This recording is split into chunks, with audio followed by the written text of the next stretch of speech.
Hey everybody, I am Judy Williams and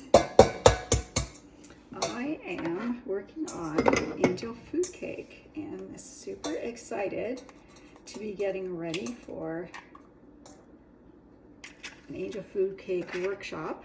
I'm just separating out the last of the eggs. I'm using this egg separator, which is super cool, and it's very important to make sure that you have a really good crack in your egg so that you can separate the eggshell well, because I noticed that I usually crack it on my kitchen sink. There you go, see, egg white, egg yolk there. But when I come over to this side of my kitchen where I don't have that, I have to make sure I have something else that works. So the edge of my bowl, it's like a really good clean cut, and that works well. So just like a one time. Now my husband, he hits the eggs together and he does well with that, but that is not a skill that I have. So there's my egg yolks, they're all there. There's 12 of them. And that's gonna go into the lemon curd sauce. So here's all my eggs. I don't wanna pour them out, but there they are. And we're going to get ready to make the angel food cake. All right, not spilling any of my ingredients here. I've got my ingredients all measured out to save us bit of time, and I am using the deluxe stand mixer, which I am very thrilled with. This has been really fun for me, and I have my instructions over here. So I'm going to start whipping these. I'm going to add the cream of tartar and the salt. And I can tell you a little bit more about things. And I'm using the whipping utensil here. And then when I put this down, it's gonna tell me when I turn it to whip which attachment I'm gonna use. Hopefully you can see that. And it says 3.5 minutes, but I'm gonna reduce it to 3 so I can change it, and then I can just start it here. It's gonna start off slow, and then it's gonna pick up pace. You can get a shield like this, but honestly, the only time I'm using it is to put ingredients through like this. The reason why that's helpful is so that you don't have to pour them in on top, but because it starts slow and then increases speed, it doesn't splash out at you, which I really appreciate. That's especially great with flours and sugar and that sort of thing. It just doesn't spray your kitchen all over, and it really helps to get your ingredients together and get the moist ingredients together with the dry ingredients. Incorporate those well before the speed picks up. So I really appreciate that feature.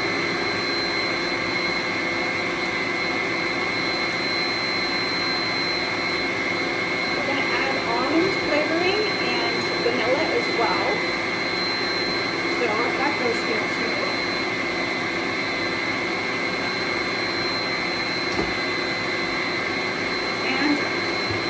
Double strength Madagascar vanilla. This is still for sale right now. It's usually only in the fall, so check it out before it's gone. And I'm using almond extract as well.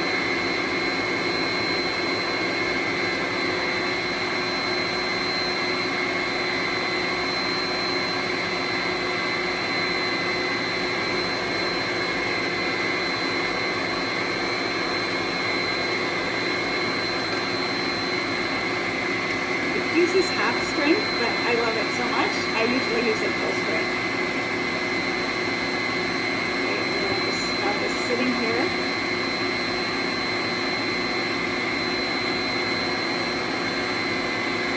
Oops.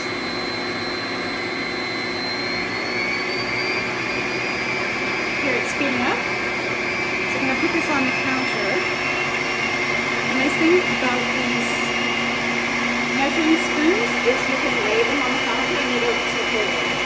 Unless you're like me and you're clumsy, and you're going to tip them over anyways.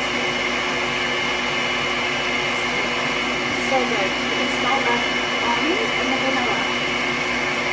It's almost done.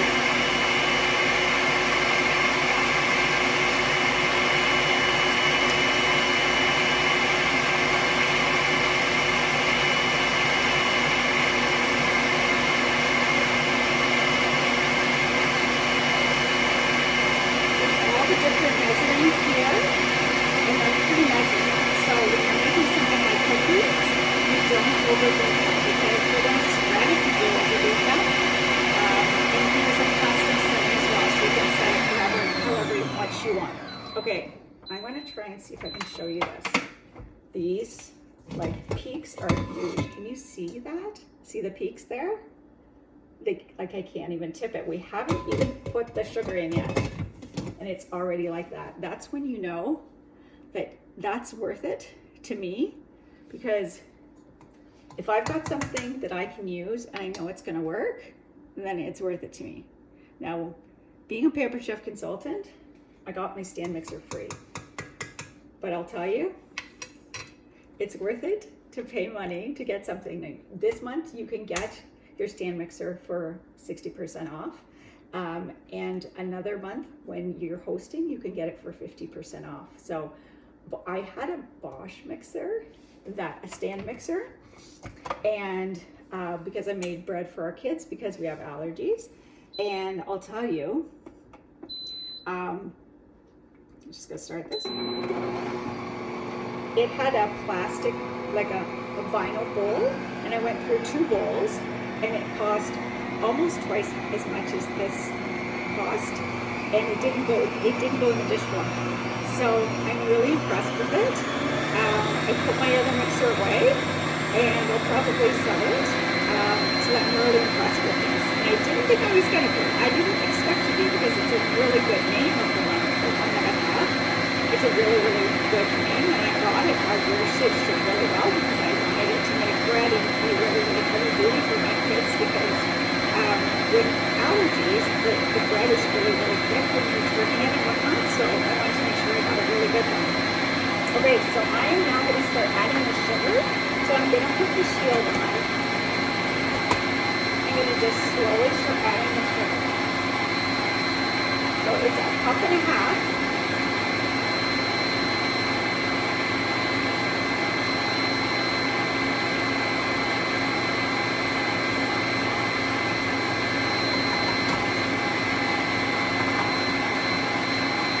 Our new stainless steel measuring cup. I love it. I want one everywhere.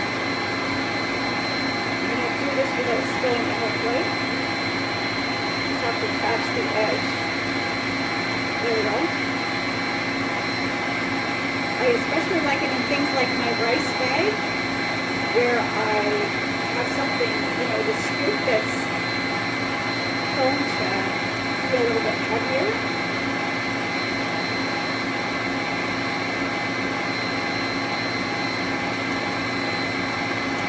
Flours and whatnot, I like to scoop into my scoop and then level it off. So I could use this scoop. There we go. Getting faster. Oh, I got it.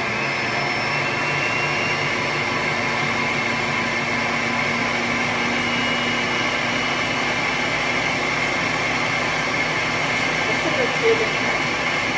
That will break it up.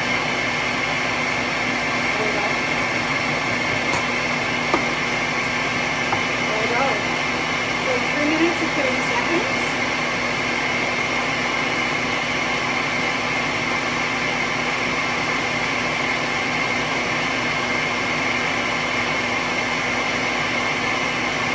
And then we're going to add the flour. So we're going to change it to mixing.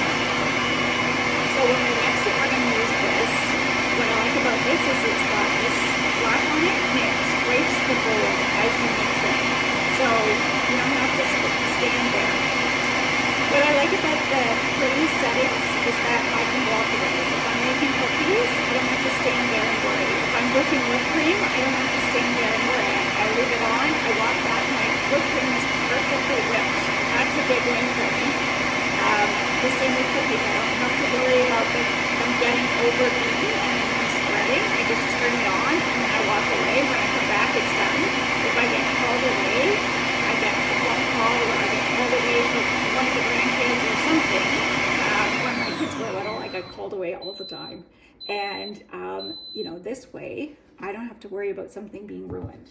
Okay, so look, this is nice and thick now. Wow. are nice and heavy now. This is like the peaks that stand up when you know, meringue. It's nice and thick now. And then we're just gonna add, like I said, the flours to it. Just gonna get some of this extra meringue off. We do have something that actually takes the batter and stuff off of these. But look at this batter, look how thick it is. Like, it's really, really thick. Okay, so I'm gonna take this off without getting entirely sticky. Oh, sorry, I scared myself more than I know. I probably didn't startle you as much. What you do with that is you push it up and over, and I'm gonna put this blade on.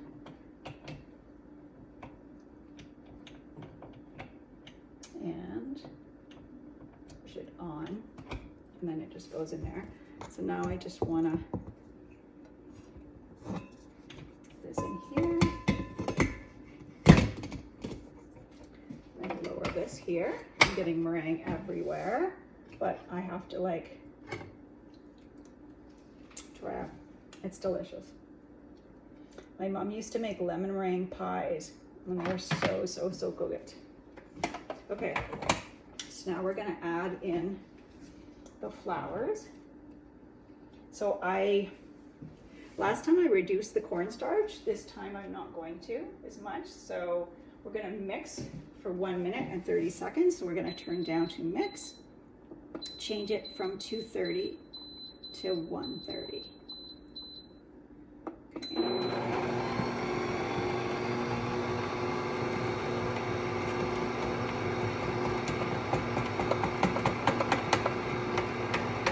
Use the same amount of tapioca starch as they called for, of the cornstarch, because that's a 1-to-1. And then for the flour, I reduce it some because it's rice flour, but I'm not going to reduce it as much as I did last time.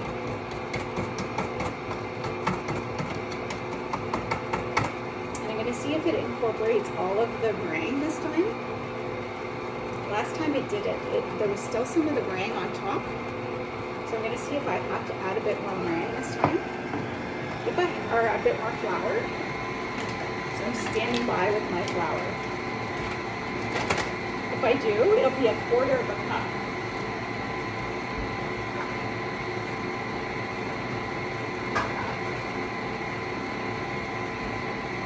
Sorry, I didn't mean to run away there. So I am going to look for,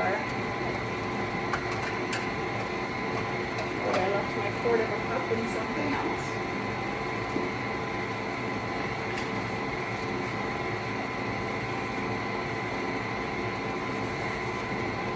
See that it's mixing down better than it was last time.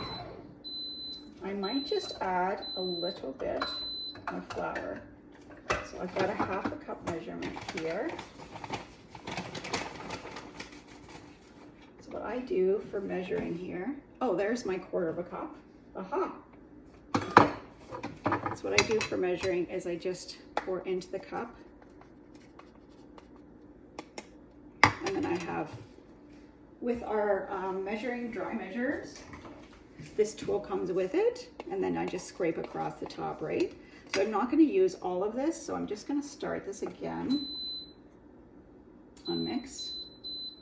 And we don't want it to mix very long, just to incorporate this flour that I'm going to put in here.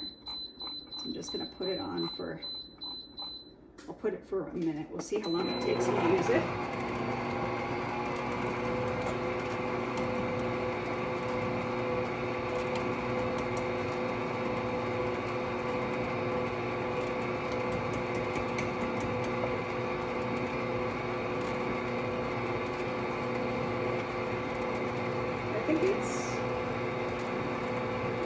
I think that's enough flour.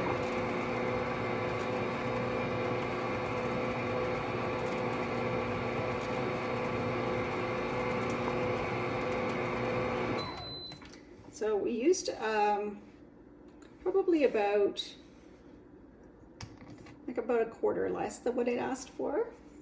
So now we're gonna take this off. put it in our tube pan.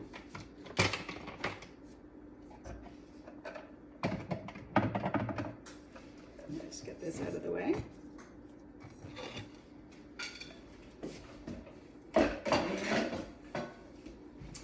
And we don't grease the tube pan.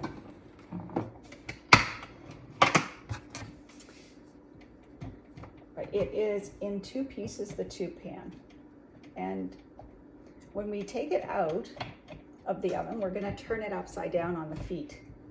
Now, last time when I made my gluten-free one, it came up so high, I had to let it sit for a bit to let the meringue come down. Like I said, it was still delicious, and we devoured it. We didn't wait for the lemon curd sauce to get made, or the whipped cream for that matter. We just ate it. It was so delicious. So, all right, so we're gonna pour it into our tube pan. This is our tube pan, and this is the middle that's gonna come out. And then there's a tool that's gonna help us get it out when it's cool. But what it's gonna do is it's gonna turn upside down on these feet on the rack. Okay, so I'm gonna pour it in here. And I'm also reducing the heat because it's gluten-free flours. So I'm reducing it to 325 instead of 350.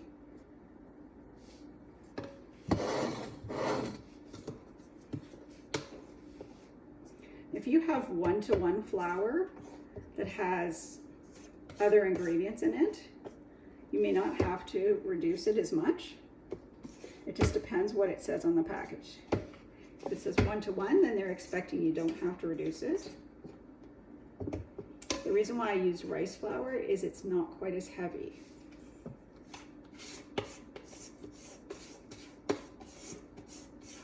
It has a really nice light texture to it.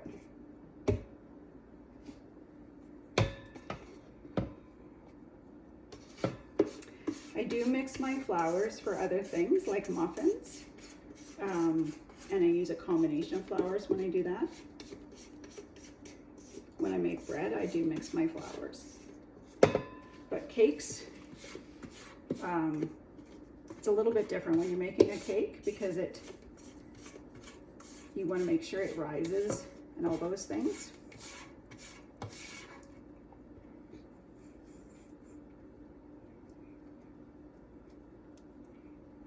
Smells amazing. It's the almond extract and the vanilla, I think. That's it. We've got almost out of all of it now.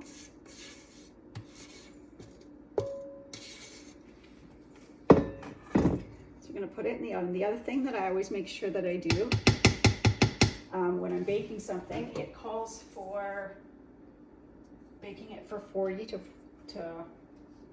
45 minutes. I would put it in the oven and I will check it at 30, okay? So I'm just gonna put it in and I will show you what it looks like, all right? See you soon.